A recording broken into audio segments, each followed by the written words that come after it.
G'day! In today's video I'm doing a screen replacement on an Asus E410M.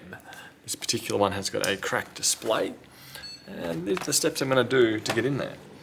To begin with, we want to take off all the screws, or take out all the screws and disconnect the battery to remove any risk of damaging your new display or blowing the backlight inverter when you do go to install it.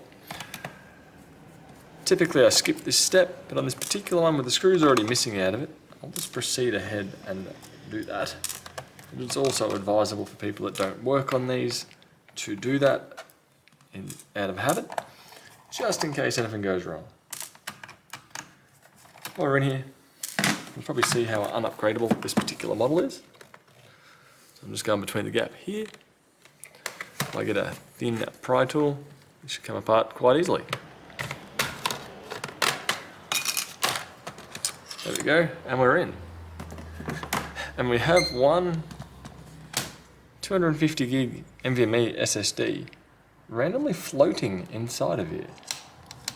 I don't know why that just fell out when I opened it. Whether or not they've budgeted out. No, there's nothing really there. We're missing a screw. Very odd. Put that over to the side for now. And I'm going to disconnect the battery. I should be able to lift this. Nope, the connector just literally fell out as well. Let me pull out from there. I'll move this back a bit. There we go. So I've now got the battery disconnected. I've got the NVMe SSD removed, which we didn't really want to do that, but that's where it led us to. Now I'll put the bottom cover back on and flip it over once more. Open it up. And there's two tabs in each corner down here. I want to remove them with a pair of tweezers. And there's probably going to be a Phillips head screwdriver, or Phillips head screw there. Like so. They are a reasonable size, so you probably won't need a special screwdriver to do that. The ones on the bottom that are used on the bottom should do it here as well. Fairly small. Same over here. There we go. And I should be able to grab the trim from the inside and just pull it. Just like that. Do be careful, the trim does like to break, it is fairly brittle.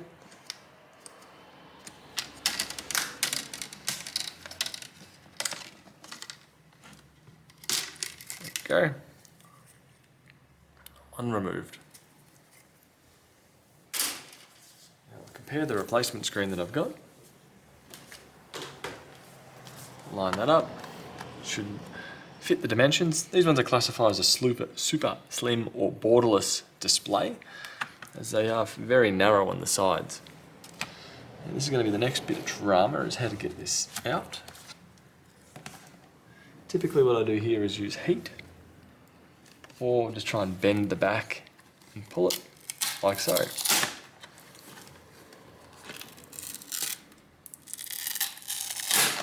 There we go. Next up we've got a video connector down the bottom here, which has got some tape on it. So I'll lift the tape off, like that, then pull it back, and we're disconnected. Do compare the connection here, which this one does look to be the same. There, move the old panel out of the way. You can potentially upgrade the resolution of your screen. You might have a HD display running at 720. You'd be able to upgrade it to a full HD display panel, which will probably end up costing a little bit extra, but then you'll get a 1080 resolution display in there instead. If I line this up here, should be able to feed it into the gap, push down, and I should still hopefully line up. Fold this down a bit more. Just looking here to see the gap. Okay. From here, power it up and just make sure you do have a display. That's what I'm going to do myself before we proceed. And right now, we're good. We have a display. It's somehow trying to start Windows, which is odd, being I've got the NVMe drive over here. But anyway, let's continue. So what we want to do now is put the old trim back in. Should be a matter of lining it up and pushing down. That should lock it into position.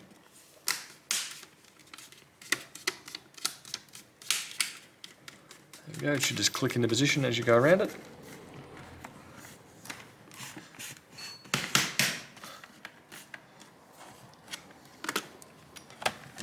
Didn't quite click in down here.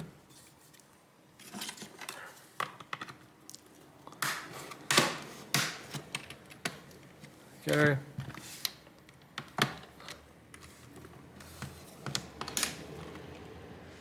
Now it looks mostly clicked in. I fold that up.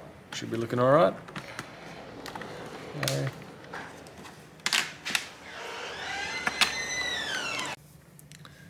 Next up, we'll be putting those 2 screws back in. 2 tiny Phillips head screws.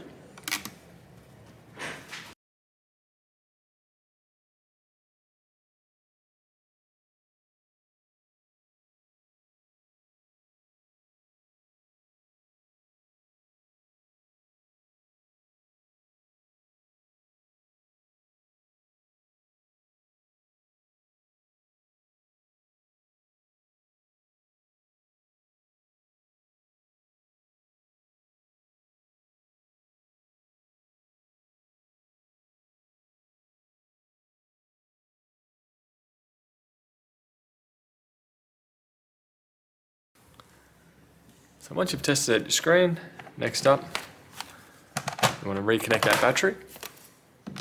Or you may have already reconnected the battery prior to testing, or you can plug in the power lead with the battery left disconnected to test the screen. And from here, I'm going to leave the NVMe out just for a second, but this bit goes on here, and then this latch pushes this way. So with that connected, push it from the right to the left. That's now locked over the top. With that locked over the top, we're right to put the bottom cover back on, which should just click into position. And from here, with your screws, the smaller length screws, so there's 2 length varieties. We have long and short. Short go to the front of the laptop, long go everywhere else. Put them back in, and you should be right to go. Hope this helps, and I'll see you guys later. Bye.